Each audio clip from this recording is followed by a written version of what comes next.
Ladies and gentlemen, it is time to step onto the ice for some biscuits and penalties. I'm Cobra, and I am joined by Alex. Say hello, man. Hello. All right. So, uh, well, this has been a definite weird week for us in the social sports pad, but it's also been a very interesting week in the NHL. Um, I'm gonna say it openly that the the trade deadline has definitely bore fruit for certain teams, and definitely has been a backlash for others. So there is that. However, I will say the sellers at the deadline probably made out like bandits on certain aspects. Now let's see them cash in those picks. Alex, anything you want to add on that? I definitely agree with you. There are a lot of teams that were definitely sellers in the deadline. I think the biggest one was probably the Bruins.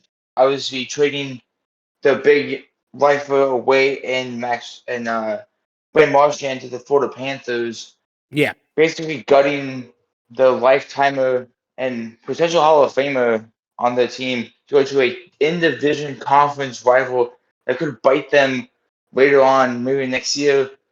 And not in the playoffs this year because they're not good enough for that yet. But we'll see where it goes with the Yeah. Bruins next year.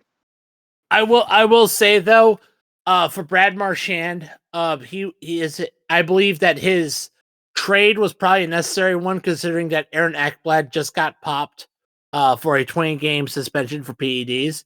So that might, that probably saved the Florida Panthers season, or at least their Stanley Cup repeating chances. So that's probably where that'll lead to. Hopefully the Rat can lead the Florida Panthers to victory. So we'll see what happens. And interesting enough, it's very interesting over in Washington, other than what's going on in DC. And I do mean the 1600 Pennsylvania Avenue. Let's not let the less we talk about Pumpkin Spice Palpatine, the better. We do not need to talk about Save-A-Lot Stalin or his or apartheid Apu, known as Elon Musk. Let's not talk about them. We're talking hockey. We are talking about the Great Eight's quest to top the Great One. Alex, you obviously, as our resident Caps fan, you definitely have been watching this. Yes, if you guys haven't been keeping track of the NHL world of Alexander Ovechkin, the captain of the Capitals, looking to retire after this season, is 8 goals away. The Great Eight is 8 away from passing Wayne Gretzky for the all-time goal record of 895 goals. Gretzky ended his career with 894. With just weeks to go within the season, we are closely watching and monitoring that to see if he can get to the record before he retires, and hopefully see if the Caps can send off in the sunset with a second ring that he was with the team in 2018 when we won all those years ago.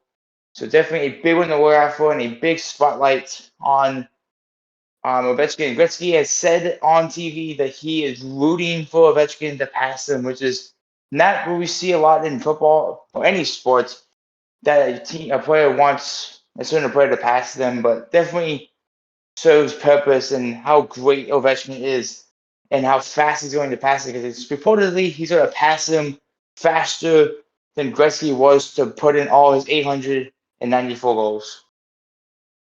And also considering the fact that Gretzky played in probably the, I would say the softest era as far as goaltending is concerned, because that was probably, the goaltending position was the least skilled.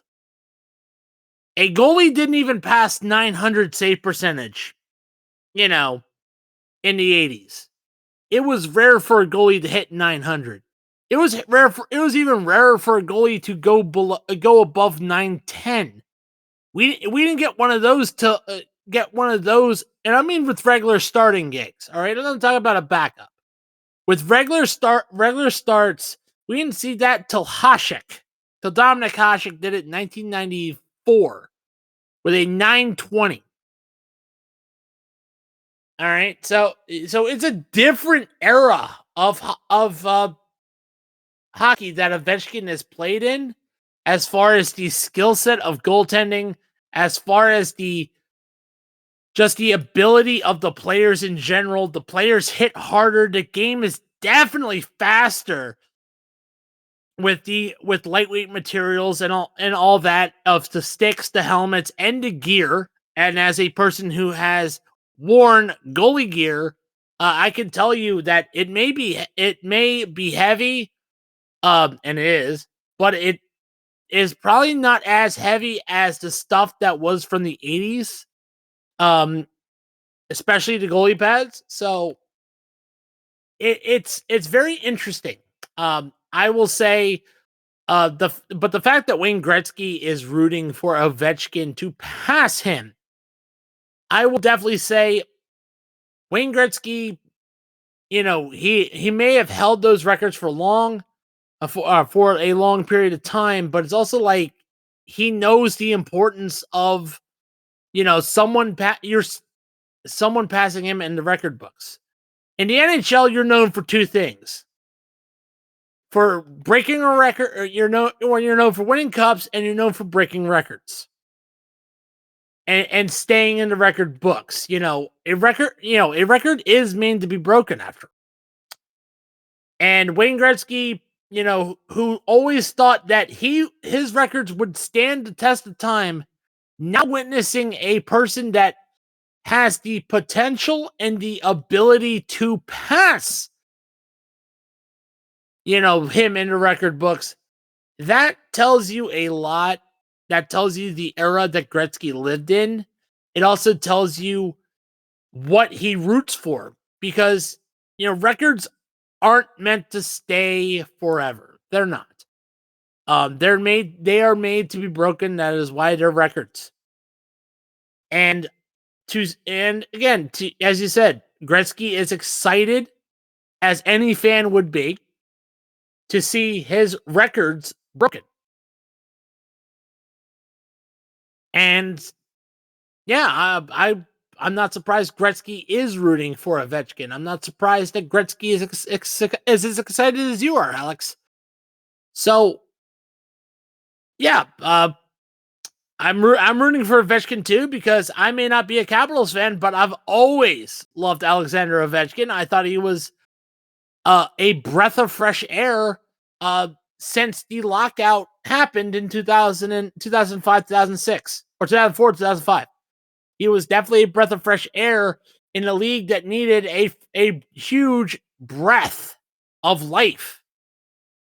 And so, yeah, to see Alexander Ovechkin get this opportunity to get close is exciting. And before we get to the standings, there's one more person who also etched his name into a record column, and that is Florida Panthers goalie Sergei BOBROVSKY.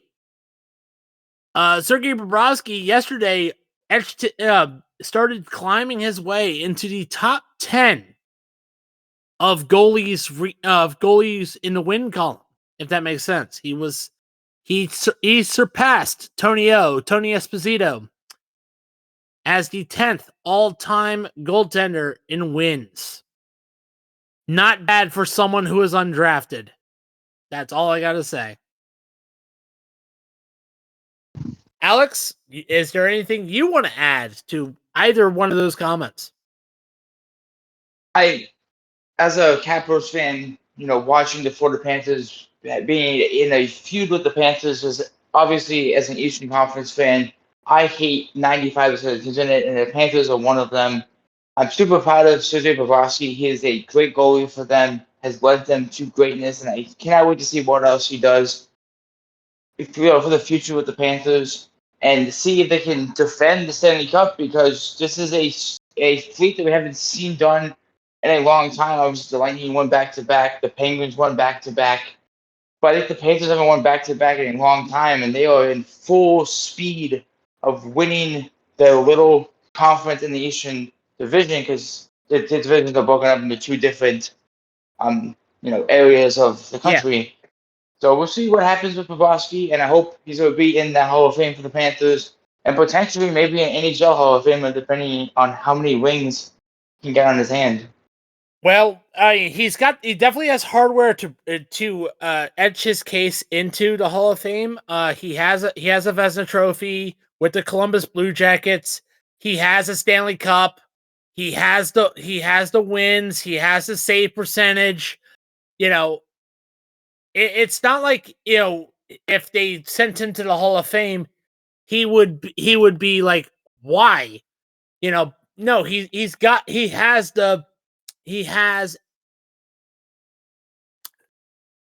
the resume to get him there. And it was a joke by Jay Onrait that he was the number one cop on the force when he was with the Philadelphia Flyers. Like, they made fun of his name, that it was Bobrovsky. But I watched him with the Flyers. And it looked like he needed a change of pace. And when he was traded to Columbus, I thought that Columbus was going to waste him, because they were kind of wasting Steve Mason at the time, and he had won the Calder. So, and Columbus is pretty much where all players go to kind of die in a way. But Bobrovsky was a breath of fresh air to that franchise. And then when he signed that big free agent contract, which was, a little bit bloated when he first signed it, now it's like, oh, he turned that into worth every penny. He's got, he definitely has a Hall of Fame career. He probably doesn't have that long left as far as NHL career is concerned, considering he's 36. But I don't think it's a question he'll be in the Hall of Fame. Definitely not a question. I will also say this about Sergei Bobrovsky. Have you seen his pregame workout? I believe so. It is insane. Like, why would you do that style of jump rope? Like, he does the full boxer type jumping rope pregame workout. Like, wow, okay. But yeah, that's enough about Sergei Bobrovsky, Alexander Ovechkin, and and what was going on in the NHL news. Let's get to the standings. And before we get to the standings, want to remind everyone that April 17th is the last game. Is when this regular season ends for the NHL. So we are getting closer to the Stanley Cup playoffs. So we're starting to see some cutoffs. And Alex, why don't you start with the Metropolitan? If you have it in front of you, I'll give you a minute if you can. Let me pull it up here real fast. Give him time, guys.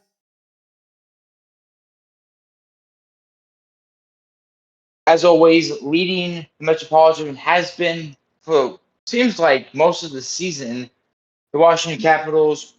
44 wins, 15 losses, and 8 overtime losses with 96 points. The Carolina Hurricanes have been on their tail all season. Raleigh. At 40, 22, and 4, 84 points. New Jersey Devils, 36, 26, and 6, 78 points. The Columbus Blue Jackets, 31, 26, and 8, 70 points. The New York Rangers, 32, Wow. 28, and 6, 70 points. The New York Islanders, 29, 28 and 8, 66 points. Pittsburgh Penguins 28. Alex? Check, Alex. We lost you. Yeah, Yeah, we lost you for a minute. sorry about that. Where did I get cut off? The Pittsburgh Penguins. Pittsburgh Again?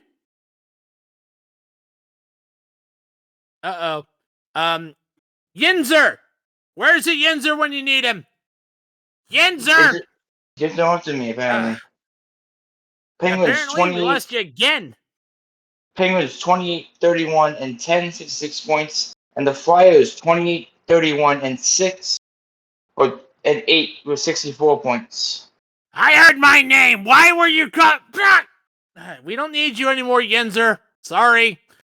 Yeah, sorry about that, Alex. He came a little too late. But you called me, Cobra. Why'd you need me? Because Alex was down and we thought we needed your Pittsburgh knowledge. But Steelers are gone to Super Bowl. No, they're not. Anywho. Now for the Atlantic.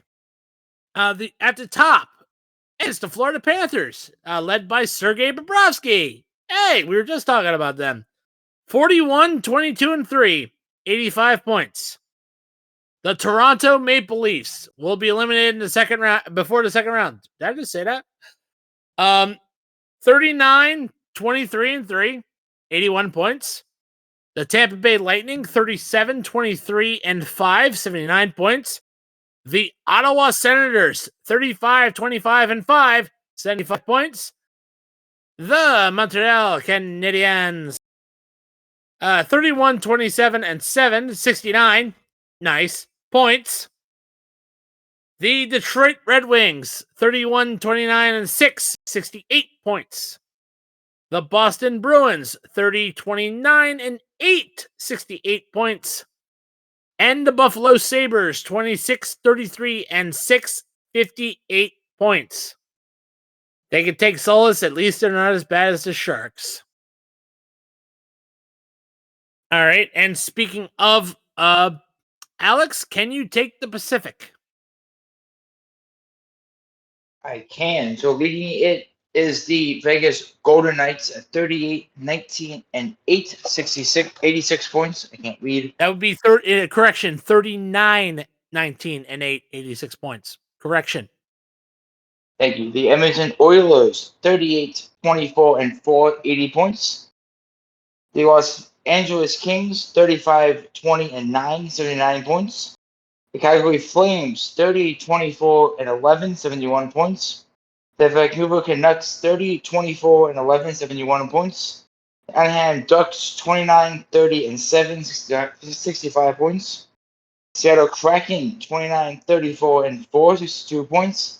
And the bottom feeders are bottom feeders. The San Jose Sharks, 18, 41, and 9 with 45 points. You mean 18, 40, and 9? At least that's what it says on my standings. Unless they haven't updated, because we just beat the Sharks like 3 hours ago. Okay, that's what you were doing. That's what you're doing. Okay, yeah, my standing didn't have it up. Sorry about that. No, all right. And currently the top team in the NHL, the Winnipeg Jets. Not the New York Jets. 46, 17, and 4, 96 points. The Dallas Stars, 42, 21, and 2, 86 points. The Colorado Avalanche, 40, 24, and 3, 83 points. The Minnesota Wild, 37, 24, and 5, 79 points. They need Kirill Kaprizov, not gonna lie. The St. Louis Blues, 31, 28, and 7, 69, nice points. The Utah Stormin' Mormons! Whoa, what? Where'd that come from? Utah Hockey Club, 29, 26, and 11, 69 points. Nice. The Nashville Predators, 25-33-7, 57 points. No offense to Nashville. And the Chicago Blackhawks, 20-37-9, 49 points. And it turns out they're probably the biggest winners of the trade deadline because they have Shea Weber's contract. Bad joke. Anywho. Let's wrap this up, man. We got the games of the weekend and Monday. So Sunday and Monday. So here we go. So Alex knows the rules. He'll pick two games for Sunday and one for Monday. So on Sunday, we have the Vegas Golden Knights versus the Detroit Red Wings, the Dallas Stars versus the Colorado Avalanche in a Western Conference matchup preview. The Ducks face off against the Blues. The Oilers face off against all my Rangers. And by the way, that's a soap opera joke. I am not a Rangers fan. The Florida Panthers face the New York Islanders. Utah faces off against Vancouver. And the Jets face off the Kraken to end Sunday.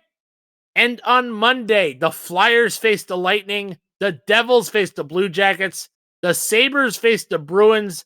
The Flames face off against the Maple Leafs. And the Kings face off against the Wild. Sorry, the Capitals are not playing this on Sunday and Monday because they are playing Tuesday against the Red Wings. So, Alex, you know the rules. What games you watching? Alex. Oh, my bad. Yeah, you're on mute. So what two games you're picking for Sunday? What game for Monday? I have a wild card game for Sunday. Even though the Islanders are looking bad, they have been looking good at home. And with the Panthers, coming off of Bobrovsky getting, in the win column, breaking the record, I think the Panthers are going to be playing with passion and power in this game. The Islanders are in big trouble at home. I see the Islanders putting up a fight.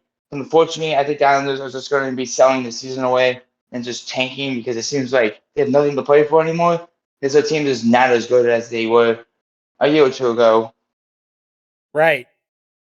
Game 2. We'll go with a West Coast matchup with the Winnipeg Jets taking on the Kraken. The Kraken have looked iffy recently, but they have been playing dominantly at home.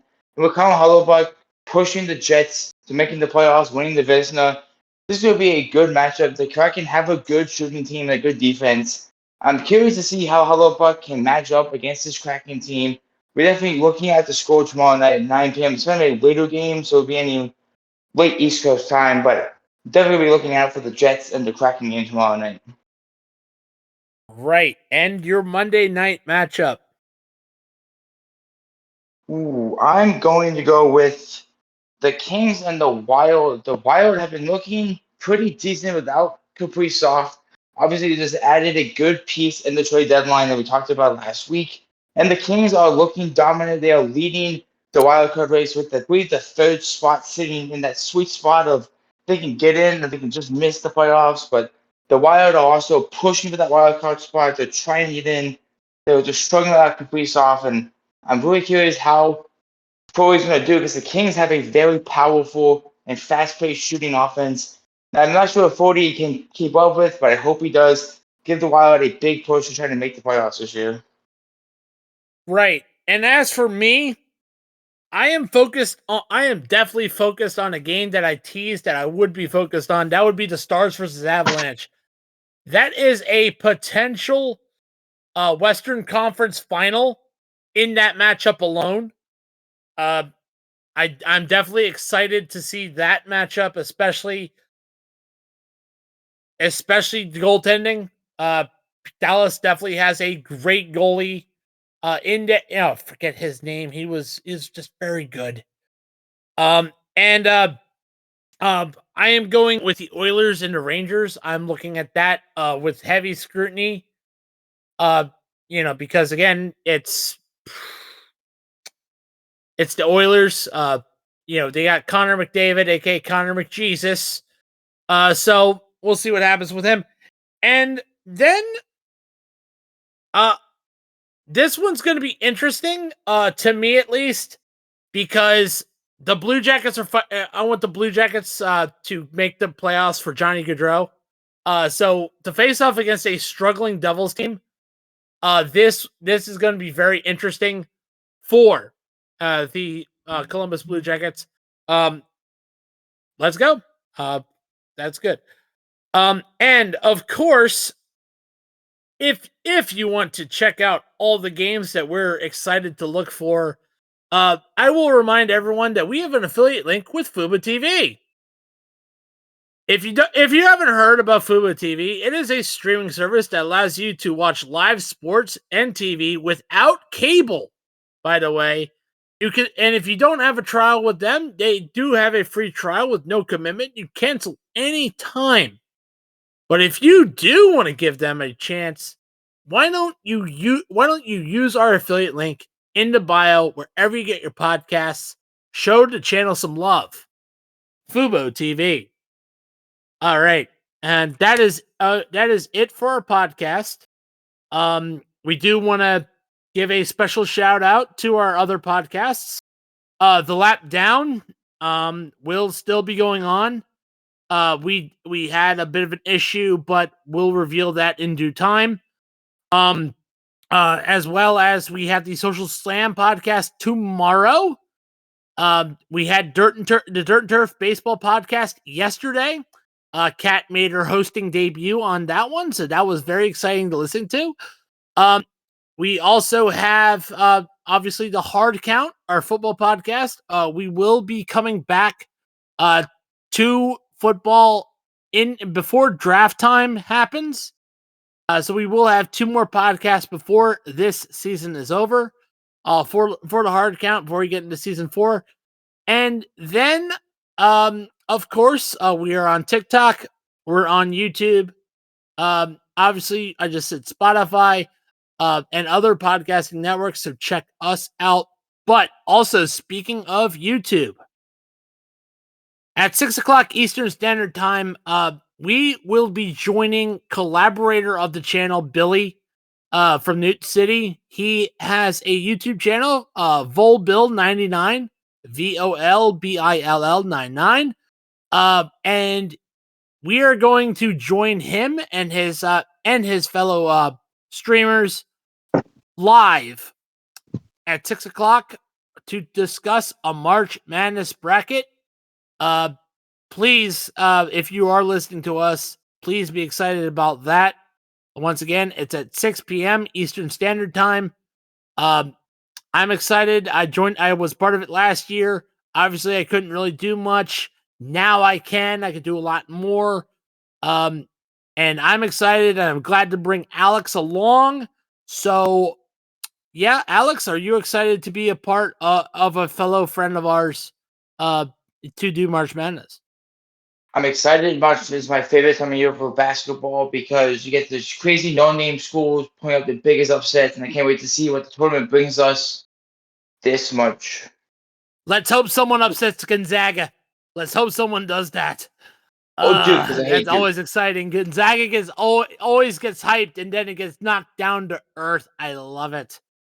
But anywho, guys, that is it for Biscuits and Penalties. I'm Cobra, and Alex was here with me. And well, we got to step off the ice. We'll see y'all later. Anything you want to say before we go, Alex? Go Caps and watch Ovechkin break the record this year. All right. All right, guys. See you later. Bye.